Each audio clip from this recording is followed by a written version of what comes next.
Dan did a good intro. I'm not going to spend a lot of time on the me part. I'm a former practitioner. Have been with some really big brands. Some of which made my work really interesting with companies like AT&T and American Airlines. They're not exactly the brands that get the most love is from a consumer perspective. So I got an early opportunity to really cut my teeth with employer brand early. Um, the net is I've been doing this work and speaking in the space a long time. And I will tell you, this is probably the shortest presentation I've ever done. So see how I do. Wish me luck. But one more thing too, I am absolutely going to talk about AI. And I hope that we are to the point now where we now really kind of start to think about it as it's a thread in a lot of what we do, just like the way some of us who may be a little bit older in the space adapted to the internet and social media, just as it's just become a part of every day of how we work, right? So on that note, here we go. Okay, so this is really kind of the lead in, right? It's a very, very common thing that you're drowning in applications. Your recruiters are exhausted. Hiring managers are unimpressed. I'm sure nobody's ever heard the recruiting's broken and it's all our fault. And then every new tool that we see promises to fix our funnel or fix our employer brand if we just plug it in. But, the truth is, right, recruiting doesn't have an applicant problem. We really haven't what I'm terming a volume obsession, and partly because we are limited, a bit by our tech stack and the technology that we use. But because of that, right, for years we have been told that more reach, more clicks, more applicants, all of that equals better hiring, whether it's from job boards or other sources. So even though we think that job boards are dead, do we know that? Do we know that they are, right? But we post jobs everywhere. We keep campaigns always on, and then ultimately we celebrate apply volume like it's a win. And then we wonder why we're buried in unqualified applicants. So, sorry, y'all are cracking me up with the chat, but most of the technology flooding the market today, though, right? The big challenge that we see, and we see a lot of the tech vendors in our space because of what we do. It's designed to clean up the mess after people apply. We sort them faster, we rank them faster, we reject them faster, but that doesn't fix your funnel. And that's really like it's processing your regret at scale. So that's where I want to challenge the assumption that more applicants isn't the goal. It's better filtering upstream. I think a lot of you probably already know that, right? But the challenge is how we fix it and how we reset expectations with leadership. And that's really what I'm going to touch on today. It's still going to be pretty high level. So I do want to level set that I'm not going to solve world peace in a 20-minute session. But I do want to really just talk about how we tackle the top of the funnel. Because if we do that, everything else downstream gets easier, gets cheaper, and frankly, it gets less painful. So when we talk about the high volume recruiting trap, right? We work with a lot of big global enterprise brands that aren't doing what you think of are traditionally high volume. Because, when I think high volume, I think call center, I think retail, I think manufacturing, lots of different those types of roles. But high volume really can, when you're the larger the organization, it really applies across the board in a lot of different places. And again, I know we love to say the job boards are dead, but look, again, I've been doing this since job boards started, since when Jerry Crispin first published his book of job boards. And I sat on the board for the organization that actually introduced the .jobs domain that we thought were going to kill the job boards, and they are still here. And like James mentioned, job boards still have a place, but we have to optimize them correctly. So when we realize that we didn't want to pay for job slots anymore. If I don't want to pay for a job slot if no one's going to apply. And that also validates, like, did they ever even see the posting, right? I've done some audits where clients are spending so much money with job boards that did die. And there would be hundreds of jobs that didn't only not get applies, they didn't get clicks, they didn't get views. And so what we did was we introduced performance-based advertising, and it worked well. It forced the job boards to compete.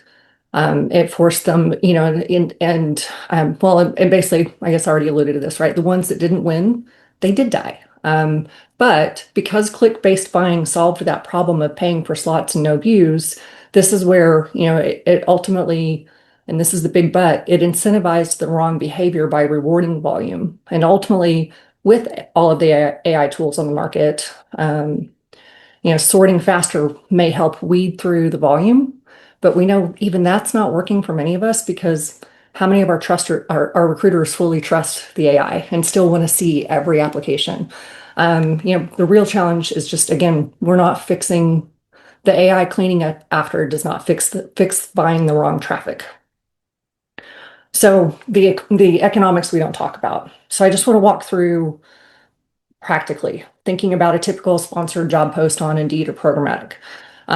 Let's say you pay $1 per click, and depending on the type of role, that could be a lot of different things. You drive 1,500 clicks, that's $1,500. 150 of those apply, you've got a 10% conversion rate. Of those 150, maybe 15 are qualified, 5 make it to the final round, 1 gets hired. You know the drill. We celebrate the hire, but what did we actually buy? We bought 1,485 people who weren't a fit. And then we paid recruiters to review the 150 who applied, plus however many more we got organically or through other sources. Then we paid hiring managers to review, likely much more than the final 5, right? If my experience with hiring manager behavior serves me right. But so where AI comes in, they can help us sort those 150 plus apps. But again, it doesn't change the fact that we purchased the wrong traffic in the first place. And that's the trap. And so the majority of the tools in the space, while great, I'm a big fan of many of them, they're designed to clean up the mess, not prevent it. So when we talk about fixing the top of your funnel, so I didn't flip the funnel. I don't think we can actually get that far, right? But I do want to clarify one thing before I kind of jump into this. There is a difference between a qualified lead and a quality application. And our goal for the purposes of this conversation is to better qualify your lead or your application before they ever apply. But even still, they can't all make it to the interview with the hiring manager, right? So we're spending all this money to get people in the door just so that we can reject them. So at what point do you consider someone a quality application in your ATS? That's a different metric and it's for a different presentation. But I did want to call out that there is a difference there when we frame up this conversation. But I wanted to frame it as food for thought to tighten and optimize your metrics even deeper as you kind of walk away from this. But with this data, we'll dig into these a bit more deeply on the next few slides. But what I want to be clear about is that this is a strategy and a process conversation. Again, I'm not here to give you a list of vendors to work with or to not work with. My goal is to challenge how you think about your process to strategically optimize for better results. Because if you do it right, you're going to have fewer applicants. You'll have maybe more expensive top of funnel cost metrics, which I've emphasized up here, but you should have a better quality and still spend less at the end of the day. So when we talk about how to fix intentional attraction, what do we mean by that? Understanding your particular balance of advertising relative to sourcing and which tools to use for what sounds almost as generic as saying everything in moderation. But the reality is both are true, right? We see too many companies who rely solely on advertising when they have a high concentration of hard to fill and highly skilled roles. On the other hand, we see a lot of teams who simply don't have the resources to build out a sophisticated sourcing strategy, or they're leveraging recruiters to source. So these 3 bullets that I have here, right, really can apply to both advertising and sourcing if you think about it, moving from that always on, big, broad, blanketed approach to really targeted outreach, aligning the channels and the tools with the role reality. So you might get less exposure at that top of funnel. You're not going to get near as many people in, but you should get more quality intent and a little bit more of a better conversion metric of getting the right people in the top of the funnel. And I've made a note here, right, of this is where you leverage your job families and or personas to be intentional with your storytelling, with your ad placement, with your outreach. But I did want to make a note on sourcing here. And I'm not here to shame companies who don't have sourcing teams. But I do want to call a few things out that I do see as kind of casualties in this process because we sometimes see sourcing as an afterthought and we tap junior recruiters to be sourcers. And really your sourcing team should be leveraged as special ops. But even when I was hiring 30 to 50,000 roles a year, not me, I didn't do it, but my team was, right? I never had a large sourcing team either, but I built a solid business case to justify building that special ops team. and sometimes just as few as one or two, right? When I was at American Airlines, I originally had approved headcount for 6, but because we built the right balance between our advertising and our sourcing working together, I actually only ended up needing 2. But I put guardrails around how we use them. I centralized that function. My recruiters couldn't just go tap my sources anytime they needed to, and my hiring managers were never allowed to talk to my to my sources, right? So it's like understanding how you built that strategy. But even though Uncle Steve is in the audience, I'm not here to talk about sourcing, but I do want to give the nod to it that this is sometimes one of the most overlooked basics to our recruiting strategy when we go more because we are in that high volume trap. And sometimes we just need to be more strategic with our sourcing operations. And I just want to make sure that that's not lost as we talk about this conversation. All right. So fix number 2. Brand is not a filter. I mean, brand is a filter, not just a billboard. So we talk about amplification, right? And multi-prong approach and getting your brand everywhere. But, it should deter as much as it attracts. Employer brand and storytelling is the thing I actually speak on the most, right? This is something that's very near and dear to my heart. But before I kind of jump into some of this, I guess one question, and I'll just say use an emoji in the toolbar below to answer, and feel free to chat amongst yourselves. But how many people are willing to admit that you're still because let me reframe it. How many of you are still reporting on applicant volume as a metric? I shouldn't say it as willing to admit because it's part of your funnel, right? But I would love to see, because we still report on it for our clients, but we don't use it as an indicator.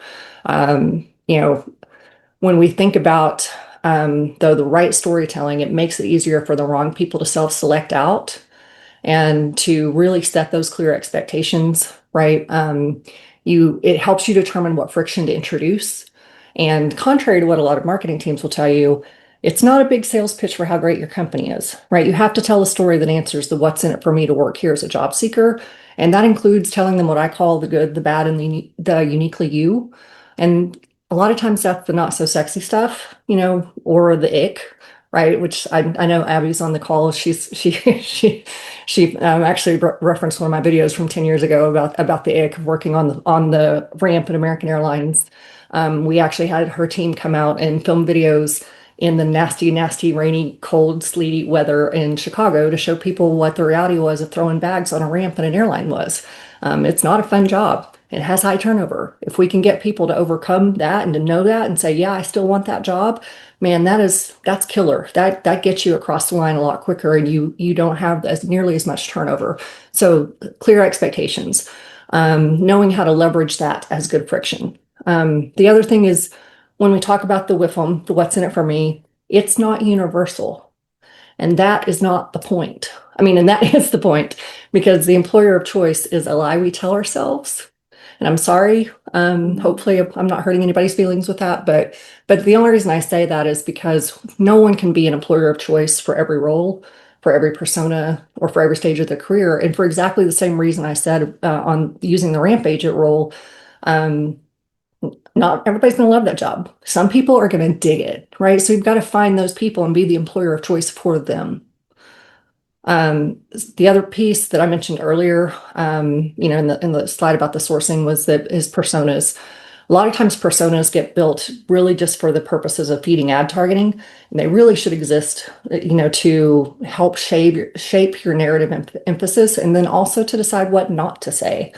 So just there's so many use cases for them where I feel like sometimes personas get overlooked in helping us tell the right story to the right people, because we tend to talk so much about us, and we're not building that hook for getting in front of the right people to convince them to come work for us. Oh, yes. So if everyone feels invited, your brand storytelling is not doing its job. And, again, this is where it's a little bit of irony, since I do own a recruitment advertising agency, but just turning it on and inviting everybody to the party just creates more work for everyone, right? So we want to be strategic about it. So fix number 3, stop sending everyone to the same generic job page, right? When we talk about destination strategy, and hear me out on this, but most of us don't love our job postings. We know our candidates don't. Way too many companies have had to leverage an HRIS system that takes a comp written job description written for internal compliance and have to use that for your external advertisement. and it kills me inside, but if you have or can create the capacity for your sourcing or attraction team to effectively manage leads, in a CRM, instead of your ATS, or even a Google Sheet. And yes, I'm serious. If you can put some controls around it, right? Just having a way to quickly capture and have a catcher's mitt, where you can be selective about who sees the page. You can manage the volume flow. And here's the big one: you can follow up with the candidate. That's your utopia. And that's also why it works for both sourcing and advertising.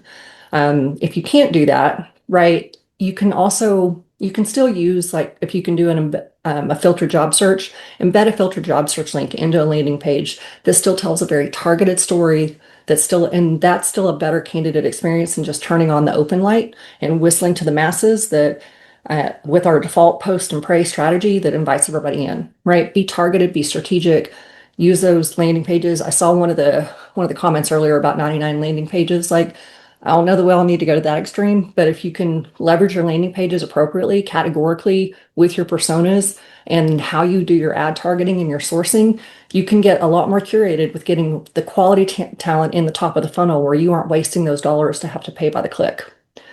Because if you are trying to attract people who aren't actively applying, you need to get their attention, and you need to make it easy for them to express interest. And that's where the reducing friction happens, right? And that's not done with the job posting, or our application processes that often still require a login and a resume, especially if you're on a phone, right? If they're scrolling through Facebook or TikTok, which I just made up Facebook apparently. But that's the last thing they want to do, is to stop and apply, for a job on their mobile device. But they might be willing to give you their info for a recruiter to contact them. And that is critical for those notoriously hard to fill roles.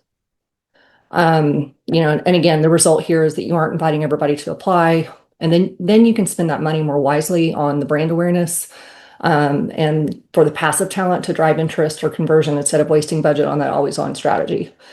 And I'm happy to give some examples on that. I didn't build that into this because of the timing for the deck, but if anybody wants to reach out to me, I've got slides and things that I can pop your way. All right. So we fix advertising and sourcing. We fix brand. We fix your destination. But then we still get pitched AI as the hero. So AI can do a lot. I'm a big fan of the tools, but given the brands I've been a part of and that I support, I've been pitched a lot of shiny objects over the years. So my main advice here is discernment and problem solving is your friend, and you have to be able to understand what you're actually solving for. Is the vendor who is selling you trying to convince you of your problem so they can sell you their solution? Absolutely.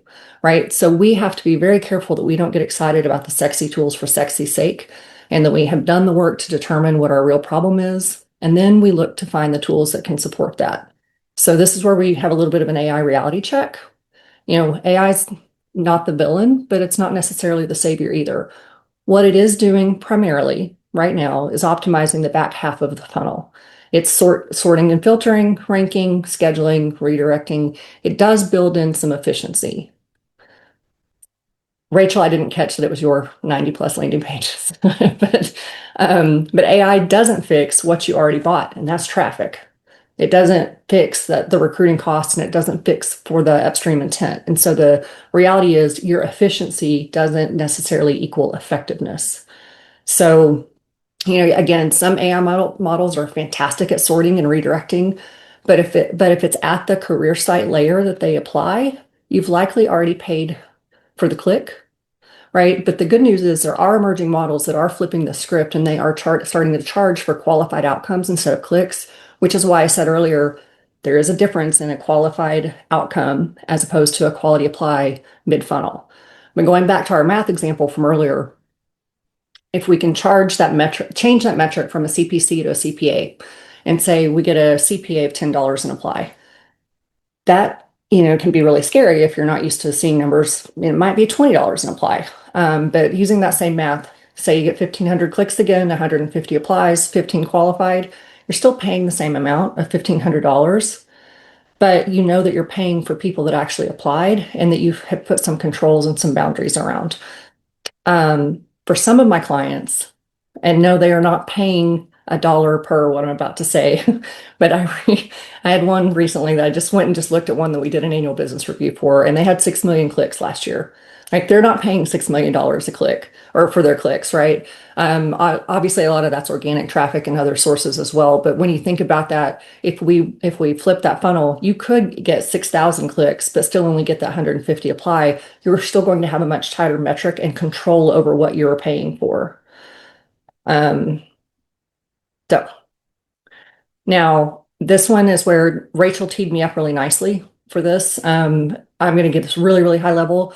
But GEO, right? Generative AI optimization, GEO, AEO, GEAIO, I don't know. But AI is deciding what part of your story gets surfaced, summarized, or ignored, right? And AI pulls from all of your ecosystem and all of your and external sites that you don't control. So Rachel did a really good job of calling a lot of that out, right? But she also mentioned the fact of like, you have to see, is it telling the right story?